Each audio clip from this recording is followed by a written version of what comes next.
Alrighty, welcome to your 360 breathing video. You are going to see the exercise 360 breathing along with a little demo video, and I do have written instructions, so whenever you click on a demo video in the app, it will pop up with some written instructions as well. You will not see them in the workout itself unless you click on the video. So if you're within the workout, click on the video and then it'll pop up on a separate screen with any instructions.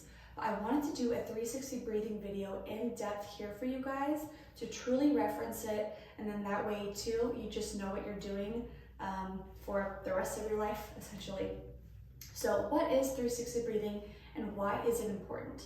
So we like to think of our core as a core canister, right? We have, if you're thinking about like a can of baked beans, you have your diaphragm at the very top, your TVA, so your transverse abdominal muscles in the middle, and then your pelvic floor sitting right at the bottom. So it's the same thing with us, right? We've got our diaphragm, our TVA, which wraps around all of our muscles. It's the abdominal muscle that goes all the way around, keeps everything contained. And then we have our pelvic floor here at the very bottom. So that here, top to bottom, is our core canister. Now with that, when we do 360 breathing, we want each of these to learn how to work together to help regulate intra-abdominal pressure. Now that pressure is very important when it comes to weightlifting, but it's important in everyday life as well. So we're going to learn how to breathe properly today. So with that, learning how to do your 360 breathing, it's also called the diaphragmatic breath.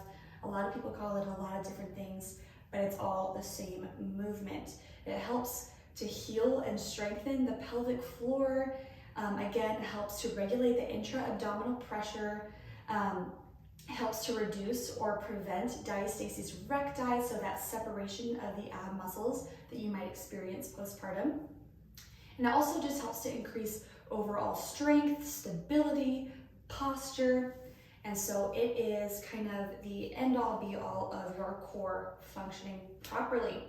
So that being said, I'm going to walk and talk you guys through a little demo here. What's important to understand is that when you're doing 360 breathing, you can do it laying on your bed. You can do it standing up, which is how I'm going to show you guys today, or you could also do it seated, laying on the floor. You can do it in any position. I would start with a position that helps you in your mind be able to find that connection breath the best. Once you start fiddling around with it, you'll know what I mean. So with that, a lot of us, we like to use our lungs to breathe. So you notice moving us up and down. And some of us have learned 360 breathing, but instead have really been doing some belly breathing. So really pushing the belly out and bringing it back in. 360 breathing is truly a little bit different than belly breathing. So we are going to focus on lateral and posterior expansion. So that's your sides and your back expansion.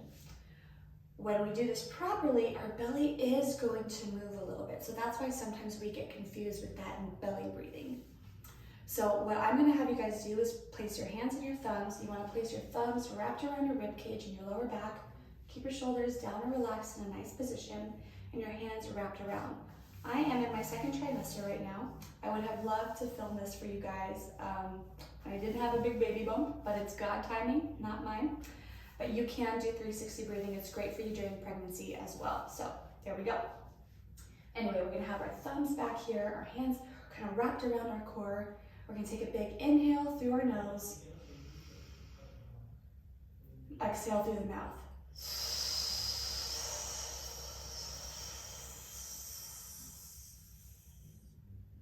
I like to exhale on that sound. It really helps me activate it, but then you also want to follow it all the way through. So again, you notice that my shoulders aren't really moving up and down.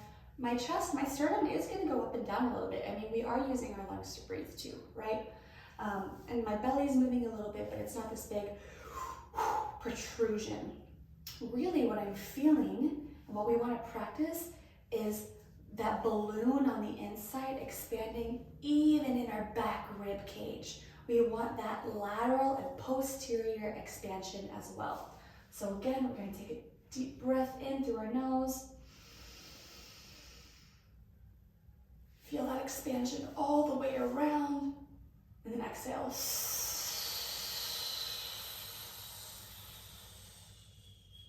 Now when I practice, I like to use that movement. I'm a very visual person, so movement with my hands, bringing all that air back in. So when we focus on that inhale, your pelvic floor is going to go down and relax. We want everything to open. Let that balloon go from all the way around, right? That entire canister, we want to balloon. Feel your pelvic floor truly relax. Your diaphragm is creating that downward pressure. Now when we exhale on that, we want to think slightly of a Kegel, right? Where our pelvic floor is going to rise, our TVA is going to squeeze inward as the diaphragm comes back up when pressure is released. So those are what you're going to be thinking of when you inhale. Fill, fill, fill. Exhale, start with that Kegel and squeeze.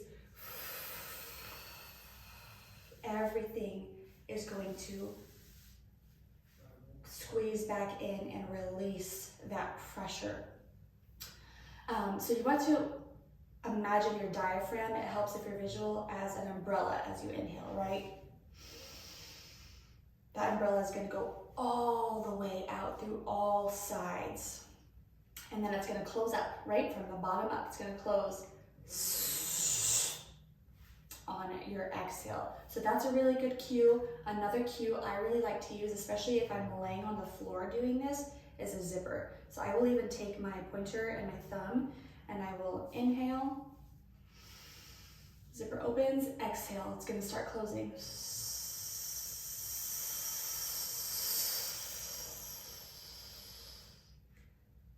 And that really helps me visualize everything open, open, open, and zipping close. So we are doing this as an exercise, right? So that 360 breathing, you are going to be feeling your pelvic floor muscles, your core come in, contract. You're going to feel it all expand. Once we start getting the hang of this, which we definitely will, it's all about that in phase 1, is learning how to use this movement use this breath with your movement. So we always exhale on the effort. So if we were doing a bicep curl, we would be exhale on the effort. And once you really start to master this 360 breathing, you're going to notice yourself doing it on all your exercises. And that is the goal, is to reference it in every workout and practice it in every workout. So if you're going in for a squat, that inhale on the way down and that exhale on the effort, especially when you're lifting heavy. We're always going to exhale on the effort. So that is something you can always go back to and reference. So I hope this video was very helpful for you. Again, you always know that you can reach out to the coach and ask questions on the app. And again, there are written instructions in the 360 breathing quick demo video. I think I am either standing or seated on it, but remember, you're going to be doing this breath with so many different movements, and you can even do it, just practice while you're making dinner, brushing your teeth, or laying down with your little newborn.